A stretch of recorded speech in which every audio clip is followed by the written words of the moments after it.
এই মুহূর্তে তুরস্ক হাত কামড়াচ্ছে কি ঝগমারি করে ভারতের বিরুদ্ধে পাকিস্তানকে ড্রোন সাপ্লাই করেছিলাম।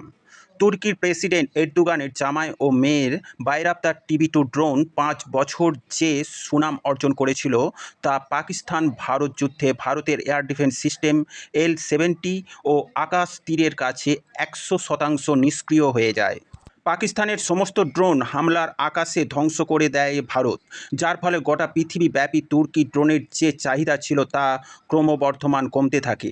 এমনকি যেসব দেশ এই ড্রোনের অর্ডার দিয়েছিল তারা ক্যান্সেল করে দিচ্ছে। তারা তুর্কির থেকে ড্রোন না কিনে ভারতের কাছ থেকে আকাশ তীর এয়ার ডিফেন্স সিস্টেম কেনার নেগোসিয়েশন শুরু করে দিয়েছে। ২০২১ সালে আর্মেনিয়ার ওপর আজারবাইজান হামলার তীব্রতা বৃদ্ধি করেছিল এই টিবি-2 ড্রোন। রাশিয়া আর্মেনিয়াকে এয়ার ডিফেন্স সিস্টেম না দেওয়ার সম্পূর্ণভাবে ধ্বংসলীলা চালায় তুরস্কের ড্রোন। আজারবাইজানের মাটিতে এবং নাগর্নো কারাবাগ অঞ্চল দখল করে নেয় আজারবাইজান। প্রিয় দর্শক, ডিফেন্স, ফরেন পলিসি ও জিও পলিটিক্স রিলেটেড এই ধরনের খবর পেতে এই গ্লোবাল নলেজ শো চ্যানেলটিকে সাবস্ক্রাইব করে পাশে থাকবেন। তারপর থেকেই তুরস্কের ড্রোন ইন্ডাস্ট্রি রকেটের মতো গতি লাভ করে এবং গোটা বিশ্বে তার আধিপত্য বিস্তার করে। তুর্কি নিজেকে ভেবেছিল ড্রোনের সুপার পাওয়ার, যা দিয়ে গোটা বিশ্বকে জয় করার স্বপ্ন দেখেছিল, আর সেই স্বপ্নকে ভারত এক নিমেষে ধুলোয় মিশিয়ে দিয়েছে। আর্মেনিয়াতে সফলতা লাভ করার পর তুরস্ক ইউক্রেন রাশিয়া যুদ্ধে ইউক্রেনের সমর্থনে ড্রোন সাপ্লাই করে, এমনকি ড্রোন কারখানা ইউক্রেনে স্থাপনও করে। তুর্কি ড্রোন রাশিয়াকে যথেষ্ট পরিমাণে ক্ষতি সাধন করতে সফল হয়। রাশিয়ার মিলিটারি কাফিলা যখন যাতায়াত করে তখন ওই ড্রোন ব্যাপক হামলা করতে সফল হয়। সেই ঘটনা থেকে শিক্ষা নিয়ে ভারত প্রত্যেক মিলিটারি মুভমেন্টের সাথে এয়ার ডিফেন্স সিস্টেম সেট করে। তারপর রাশিয়া ইউক্রেনের মধ্যে স্থাপিত তুরস্কের ড্রোন ফ্যাক্টরির ওপর ব্যাপক রকেট হামলা চালায় এবং সম্পূর্ণ ফ্যাক্টরি ধ্বংস করে দেয়। তুর্কি ভারতের মিলিটারি অ্যাসেটকে হামলা করার পরিকল্পনা করেছিল, কিন্তু বাস্তবায়ন হয়নি ভারতের আগাম প্রস্তুতির জন্য। ইউক্রেন রাশিয়া যুদ্ধ থেকে ভারত শিক্ষা নিয়ে ড্রোন হামলার বিরুদ্ধে ১০০% সফল হওয়ার যোজনায় কাজ করছে।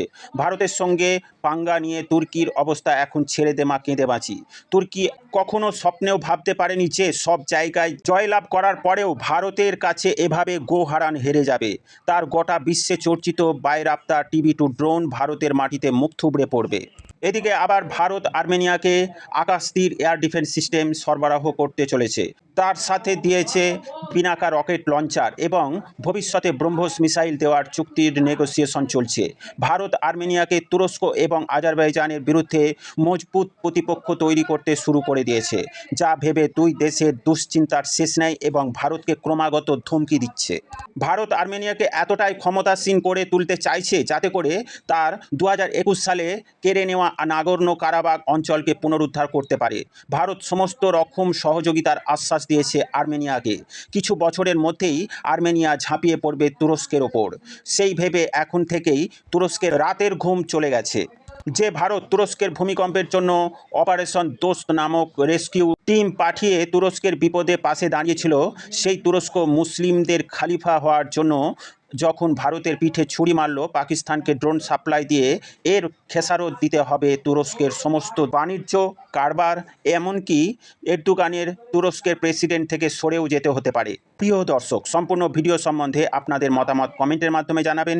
ডিফেন্স, ফরেন পলিসি ও জিও পলিটিক্স রিলেটেড এই ধরনের ভিডিও পেতে চ্যানেলটিকে সাবস্ক্রাইব করে পাশে থাকবেন, যাতে করে প্রতিদিনের প্রতিবেদন আপনাদের কাছে সহজেই পৌঁছায়। Thank you very much for watching my video.